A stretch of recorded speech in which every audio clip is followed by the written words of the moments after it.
offer personalized care. Click on our icon at DeWittDailyNews.com.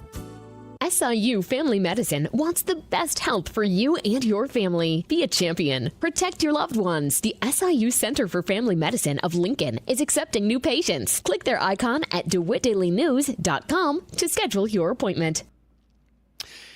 News time is 8 minutes after 7 o'clock on this Friday.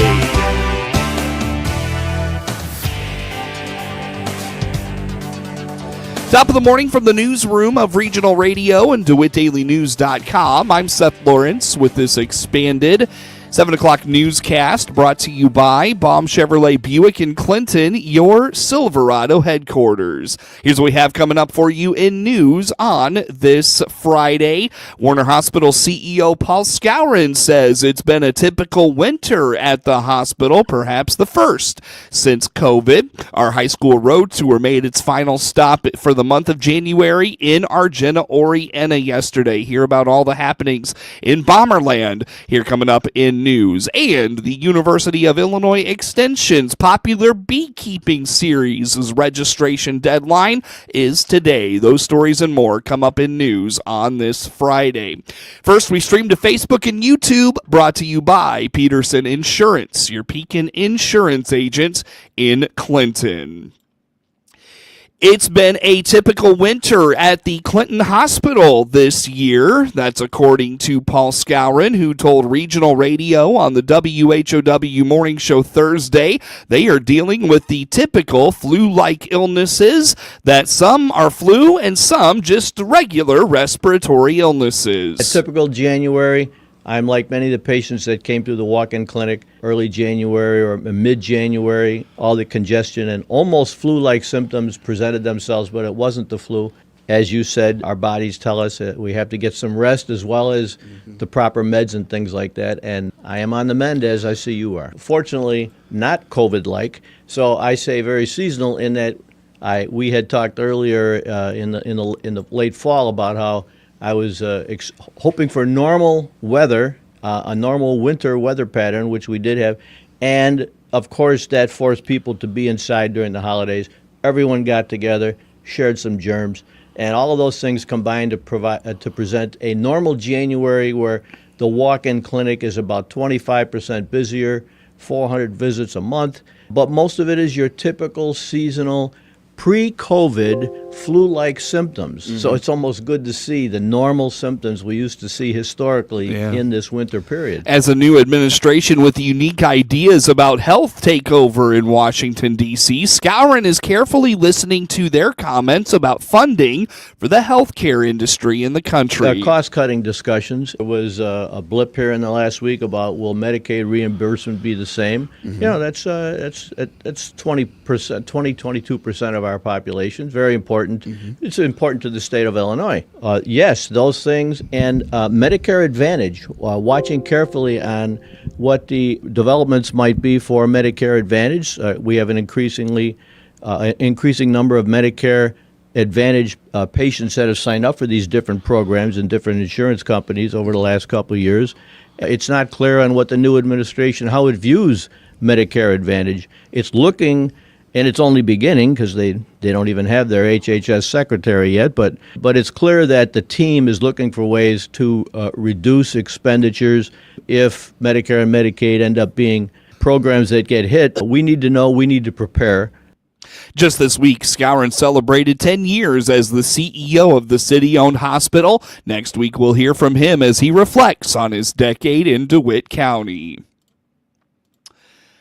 Students from the last stop on the high school road tour say they want to enter the workforce being set up for success. On the WHOW High School Road Tour Thursday, Argenta-Oreana High School principal Sean German told Regional Radio they are partnering with the Decatur Chamber of Commerce to expose students to local industry leaders. One thing that we've added this year for our seniors specifically, and I have to give a big thank you and shout out to the Decatur Regional Chamber of Commerce, specifically Dave Schrock. He scheduled an appointment with me over the summer, came out, talked with me about a program they've got called Connecting Seniors to Careers. Mm-hmm. They've partnered with about 16 area workforce partners throughout the Decatur area. And so we scheduled 4 one-hour meeting times throughout this semester. We had our first meeting last week on Wednesday, and all of our seniors met with some Decatur area businesses, representatives from WHOW, Caterpillar, ADM, a couple others, and introduced their companies to our seniors and said, hey, we're hiring people right out of high school. They informed them of what's available to them for the job workforce area, and they also talked to them a little bit about what they look for in potential candidates to employ. They did talk a little bit about money and benefits, and all seniors are a little stressed about what am I going to do after high school, and so they want to make sure that our seniors are informed about what opportunities are available to them right here in the Decatur area if they want to stay in the area. Furthermore, if they want to go to college or receive training somewhere else, they'd like to see them come back and join our area workforce. We'd love to see our kids contribute to our greater Decatur area and participate in those jobs around here. German notes the relationships with ADM and Caterpillar have been very beneficial for the students. He says they do a good job of teaching students what's expected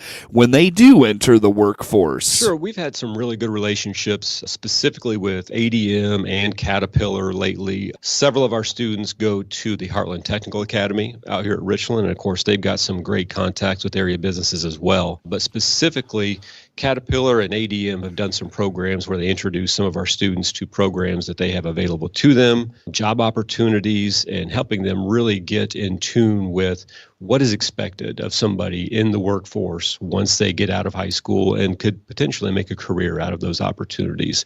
So I think they understand the need for reliable employees, and they look to our area schools and see potential candidates. And so it just makes sense that we cooperate together. It sounds a little bit different coming from a potential employer than it does coming from a teacher in the classroom. And so that gives our kids an idea of, we may be teaching them things and encouraging to do things, but when you hear it from somebody who may be employing you for a nice salary and benefits package, it has a little bit more validity to it. One might think students would not want to take an opportunity like this, nor take it seriously, but German points out that is just the opposite for his students. He feels his seniors asked good, meaningful questions during their first meeting. After one meeting, I was really encouraged. The response from our students exceeded my expectations. The attention that they gave our presenters during that time, the questions that they asked, I thought were very valid and they were very on topic. Sometimes as a senior, January, senior year, you start getting that itch and think, I'm ready to be done. Move me on to that next step in life. And so I was a little concerned how well it would be received, but I think they see this as something that really applies to them personally and individually, and they see the benefit of it.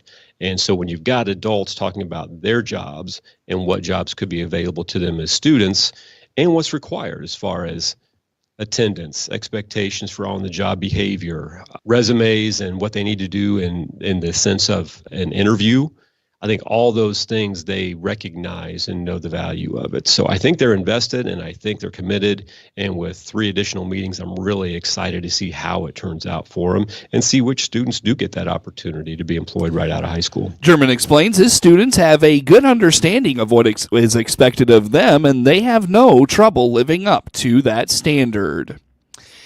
Since the pandemic, many schools have dealt with participation challenges in clubs and sports, and one local school district is continuing to rebuild. On the WHOW High School Road Tour Thursday, Argenta-Oreana High School Athletic Director Mike Williams told Regional Radio they're beginning to recover from a numbers issue that resulted in multiple forfeited varsity football games at one point. Yeah, football, we were up and down. I think we missed playoffs by 1 victory. And it's just one of those years that started off strong, and then we had some injuries along the way. A bad break here, ball didn't bounce our way, on a certain play or two, and just ended up short. We got some young kids that are coming up, and we're excited to see what they can bring. And Argenta's got a history of having quite a bit of success in the years and over the years, and some state semifinal appearances, and even going back recently is probably 18 and 19 when the Stanley boys were coming through, and Josh Williams and those guys. And then, honestly, COVID hit. And it took us a good while to bounce back. We had the shortened season during COVID. The following season, we had a lot of students that weren't interested in coming back, and our numbers were really low. Coaches worked hard. We had that particular year, we had to forfeit a couple games to varsity level just because of the lack of numbers. And Coach Harbarg's come in, and he's been our basketball coach for a few more years than he's been our football coach. But just having somebody on staff, being able to recruit some kids, has got our numbers moved in the right direction.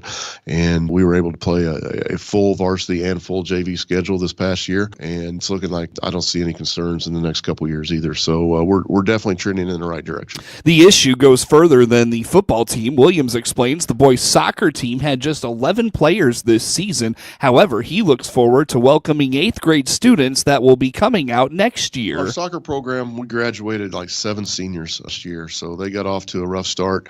But again, we've got some younger kids, dealt with some number issues. For those of you that are not familiar, there's 11 kids on the soccer team, and we had 11 kids out for soccer. So several games, we were able to hold our own in the first half, and then just the lack of depth kind of got to us in the second half. We were able to win our first round game in the postseason, and then ran into a few issues after that. But do have some younger kids coming up from 8th grade that we think will help move the program to the next level. We're still going to be a numbers issue, but we do have more 8th graders coming in than we have seniors graduating. So hopefully we can get a few substitutes in there to give those kids a little bit of rest so they don't wear down so much in the second half. Argenta-Oreana's Amanda Spinner is their FFA chapter sponsor and has dealt with a similar issue. They took a hit in their membership during the pandemic, but then since then, she says they have grown the program back to 90 students. This year, I actually have 90 ag students, which is a lot in a small school. I've been very busy this year. So the very first year we did this, I really only had a good core of officers that kind of did the different CDs and kind of figured out what it was about. Unfortunately, right after that, COVID came and we hit the brakes a little bit. But after that, I gained a few more kids, and now I've got kids that are sticking with it for 4 years. That's when you get to a point where you can actually have them start doing 4-year record books, and gain a program that's a little bit more established. And they're doing more events and, taking more responsibilities on themselves. So that's kind of been the progress that we've had. For the past 3 or 4 years, we've done an ag day where we bring the elementary kids over and our kids can show off what they've been doing in class and then also what they have at home. So we usually have a few animals out. We have tractors.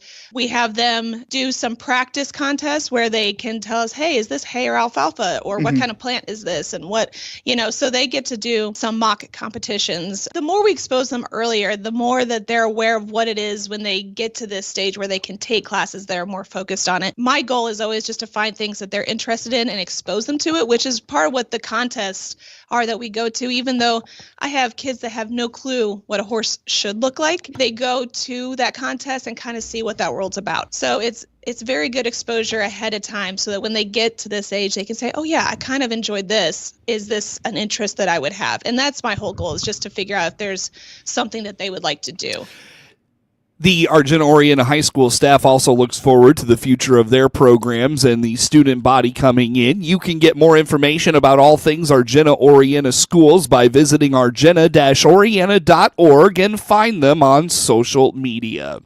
News time is 21 minutes after 7 o'clock. Still to come this morning in sports, a big second half propelled the Clinton girls basketball squad to a CIC tournament championship and its 10th straight win. That story comes up in sports this morning, as well as Monticello holding off Pawnee in non-conference high school girls basketball action on Thursday. Those stories in sports at 7:30.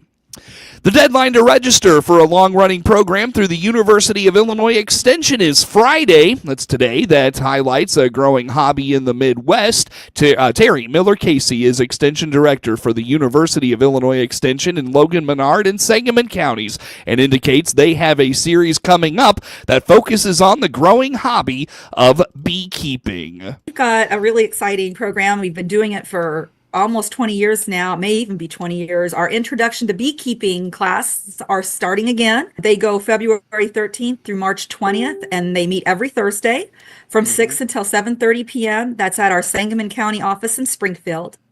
There is a $45 fee for this, but it's, again, well worth the money. It is led not only by our extension staff, but it's also Prairie State keepers, and their volunteers do a program that is amazing. These are actual bee production specialists. They have beehives. They've been doing it for many, many years. So not only will you learn the basics to get you started in beekeeping, but you're going to network with the Prairie State beekeepers, who are a great resource and mentorship to folks who are getting started. And it's open for ages 8 to 18 as well. So it's not just adults. According to Miller Casey, there's also a scholarship being offered to help pay for the series. The scholarship is for the young people that want to participate between the ages of 8 and 18. And the beekeepers are offering a scholarship for youth. So if you're 8 to 18 and you would like to learn more about beekeeping, they're going to offer you a scholarship so that you can get through this program at no cost. So I think that's absolutely amazing. And you can register for this program on our website. You can request the scholarship if you're a youth member who would like to attend. It gets booked up pretty quick every year. It's very popular, and very few introduction to beekeeping classes are this comprehensive. I highly recommend it. If you're interested, register. Because bees are a pollinator and are so vital to a thriving ecosystem, Miller Casey indicates this hobby has really grown in popularity in recent years. You know, when I was a kid, I didn't know very many people at all who, maybe a few backyard enthusiasts who had a hive or two, but it has really grown in popularity. You're seeing a lot more of it with our push for the more local foods and the local food marketplaces. You're seeing more local producers of honey. It's got a big market. People are looking for alternative ways to sweeten things that they feel are healthier or better alternatives. So there's a great market for the honey. So yeah, this has become very, very popular. Besides the health and economics benefit, is we know that our bees are under stress. Their populations are under stress. They've been hit by a disease that folks are still trying to figure it all out. So this just adds to the bee population. It spreads out more hives across more areas. So it does help overall with folks trying to help preserve our honeybee population, which is, as we know, I saw this on the internet, so it may not be true, but I think Einstein said that if the bees go away, we'll go away very quickly as well. So bees are extremely important. They're our pollinators. They go out and do the work that we could never do, pollinating our fruits, vegetables, and nut trees. And so, yes, the added benefit to adding more backyard hives is that we are helping to strengthen the bee population. The deadline to register for that series, again, is today. It begins on Thursday, February 13th in Springfield. Get registered and more information at extension.illinois.edu/LMS. And again, that registration deadline is today.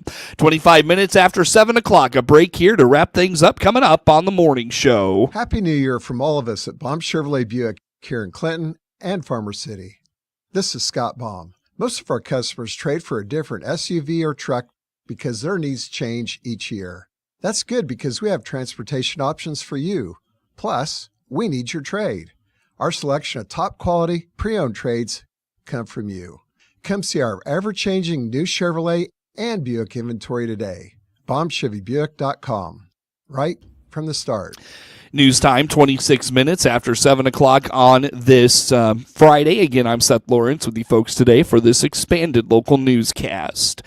Illinois is always looking for more ag teachers, and an update from Casey Bolin with facilitating coordination in ag education. You always need agriculture teachers. Right now for next school year, we actually have 14 openings in the state. Usually that number gets around 50 to 80. So we're just now starting those openings for next school year. We have 4 retirements so far, and 4 programs are adding new teachers, and 1 is a brand new program. So having some leaving the profession, but also lots of new, adding extra teachers, adding a new program, and those type of things. So our teachers are very important, recruitment and retention, and we encourage anyone that has interest in maybe becoming an agriculture educator, reach out. There is a provisional educator license with stipulations that we can discuss and talk with you. Basically, if you just have work experience in the agriculture industry, as well as maybe a few college credit hours, we could help you, make that dream come true of being an ag teacher. Get more information at ilaged.org. State Representative Brad Halbrook is introducing bills aimed at reducing property taxes for Illinois homeowners and businesses. The first proposal, House Bill 1495, creates a $6 billion special property tax relief fund to provide one-time assistance to eligible homeowners who would qualify if they occupy a single-family residence for which they are responsible for paying property taxes. House Bill 1496 seeks to address significant increases in assessed property values that have led to sharp rises in property taxes across the state. The bill would cap annual increases in assessed property value at 1% for residential properties and 2% for commercial properties starting in 2026. Properties undergoing improvements would be exempt from the cap. The Shelbyville Republican is also proposing legislation that would freeze property tax levies at 2025 levels for 5 years, covering levy years 2026 through 2030. Illinois has long been criticized for its high property tax burden. A recent study by Smart Asset ranked Peoria and Rockford as the two cities in the nation with the highest property taxes. The state consistently ranks as having the second highest property tax rates in the country. The proposed legislation aims to ease the financial strain on property owners and encourage local governments to find cost-saving measures during the tax freeze period. The bills are currently awaiting committee assignments for further consideration. News time is 29 minutes after 7 o'clock. Coverage of news brought to you by Baum Chevrolet Buick in Clinton, your Silverado headquarters, and the morning show streams to Facebook and YouTube. Brought to you by Peterson Insurance, your Pekin Insurance agent in Clinton. Coming up in sports here at 7:31, Clinton overcame a 13-point halftime deficit, rallying to a 43-40 Central Illinois Conference Girls Basketball Tournament Championship on Thursday in Clinton. That story in sports this morning coming up at 7:30. We join Network News. At SRN News, I'm Rich Thomason. A pledge from the head of one of the lead agencies in the investigation of the mid-air collision near Reagan National Airport. National Transportation Safety Board Chair Jennifer Hamady says her investigators will leave no stone unturned. No survivors. 7 people died in the collision of the American Airlines regional jet and the Army helicopter. In the aftermath of that disaster, President Trump ordering the FAA to hire personnel solely on the basis of merit and skill, no DEI hires. New painkiller, one without the risk of opioid addiction, has won approval by the Food and Drug Administration. President Trump about to make good on his threat of 25% tariffs on Canadian and Mexican imports. Barring any last-minute compromises, those tariffs due to take effect tomorrow. On Wall Street this morning, Dow futures up 125 points, NASDAQ futures ahead 165. This is SRN News. 45 Bible. With SRN Sports, I'm George Williams. NHL action last night, 3 close games, including the Senators defeating the Capitals 5-4 in overtime. In that game, Capitals star Alex Ovechkin moved within 19 goals of the all-time mark set by Wayne Gretzky of 894 career NHL goals. Elsewhere, it was Blue Jackets over the Golden Knights 2-1 in overtime. In a shootout, the Red Wings beat the Oilers 3-2. Jets over the Bruins 6-2. Kraken beat the Sharks 6-2. Wild shut the Canadiens out 4-0. Lightning beat the Kings 3-0. Then by a 3-0 score, Islanders over the Flyers. Hurricanes beat the Blackhawks 3-2. Flames down the Ducks 4-1. In NBA play, the Grizzlies upended the Rockets, the number 3 team upsetting the number 2 team in the West by a point, 120-119. The Lakers over the Wizards. Cavaliers beat the Hawks. Timberwolves over the Jazz. Trailblazers beat the Magic. This is SRN Sports. The world of figure skating remains in grief with the deaths of 2 teenage figure skaters, their mothers, and 2 former world champions who were aboard the American Airlines flight that collided with the Army helicopter Wednesday night in Washington, D.C. Doug Zegheib is the chief executive at a historic Boston skating club who says recovery will take time. It's too soon to say, but obviously we have a hole in our coaching staff, a giant hole left by Vadim and Jenya. I'm not quite sure how we're going to fill that.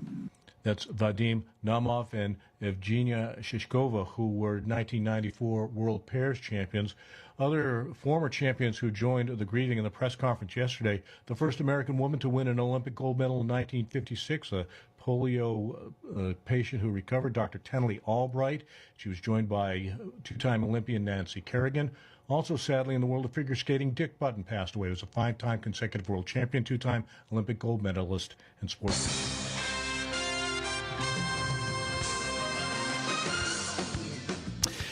Time now for a look at sports. I'm Seth Lawrence with this report.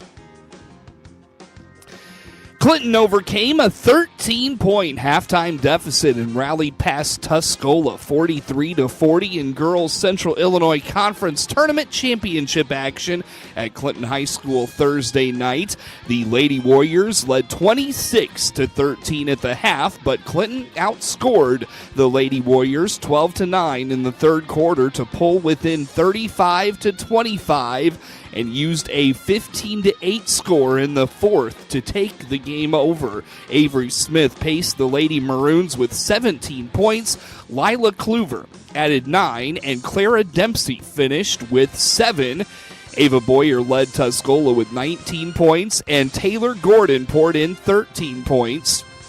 Tuscola was unable to avenge its CIC loss to Clinton earlier this month. The Lady Maroons beat the Lady Warriors a few weeks ago at Clinton High School, 60-53. Tuscola is 14-10 overall. Clinton wins the 2025 Central Illinois Conference Girls Basketball Tournament and goes to 21-5 overall. Conference tournament games do not count towards the regular season conference mark. However, the Lady Maroons are 4-0 in the CIC to this point. They put a 10-game winning streak on the line next Thursday at Central A&M. Monticello held off a late charge by Pawnee, winning 31-26 in non-conference high school girls basketball action Thursday at the Seavers Center in Monticello. The Lady Sages shut out Pawnee 9-0 in the first. They never scored in double figures at any point in the any frame and led 17-10 at halftime, stretching its lead to 25-14 after 3. Pawnee outscored Monticello 12-6 in the final quarter. Megan Allen had a double-double with 10 points and 12 rebounds. Allie Widener led the Lady Sages with 16 points. The Lady Sages are 15-8 overall. They play at the Illini Prairie Sangamo Conference Shootout Saturday afternoon at Maroa Forsyth High School when they play Athens at 4 p.m. Hear the action on 95.9 FM WEZC and online at DeWittDailyNews.com. Bryce Williams scored 8 points in overtime and finished with 27 as Nebraska ended a 6-game losing streak with an 80-74 win over 18th-ranked Illinois on Thursday night. The 13-8 Huskers never trailed, knocking off a third-ranked opponent in the same season for the first time since 2013 and 2014. The 14-7 Illini lost for the first time in 10 meetings with the Huskers and for the first time in 4 visits to Pinnacle Bank Arena in Lincoln, Nebraska. Connor Esgian scored 14 points off the bench, and Jawan Gary had 13 for Nebraska. Kasparis Jakunas led the Illini with 18. Will Riley made 4 3-pointers while scoring 16 points, and Dre Gibbs-Lawhorn had 15. Williams made 3 straight shots and a pair of free throws to put the Huskers up 8 in overtime. He broke a 72-all tie with a shot from the wing, muscled in for an inside basket, then hit a baseline jumper. The Huskers, who matched their season low with 6 turnovers, scored 17 off 17 Illinois turnovers. Tomislav Avicic, the 7-1 center and team's second leading scorer, missed his 3rd straight game with mononucleosis, and the Illini have lost 4 of their last 6. Gibbs-Lawhorn's 3, with 47 seconds left in regulation, pulled Illinois to a tie for the first time since the game was scoreless. He came into the game shooting 29% from 3. The Huskers, Illinois rather, hosts Ohio State on Sunday.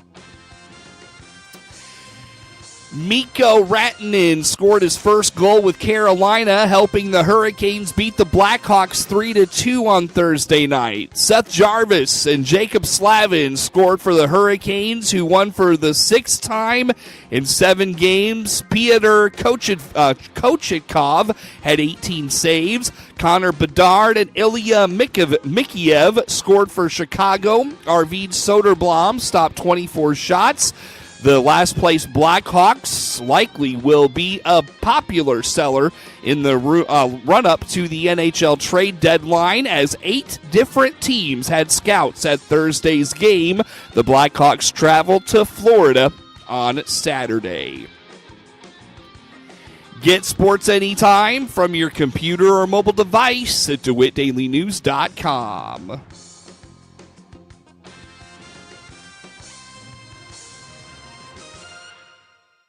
This is staff meteorologist Jennifer Wojcicki with your regional radio forecast.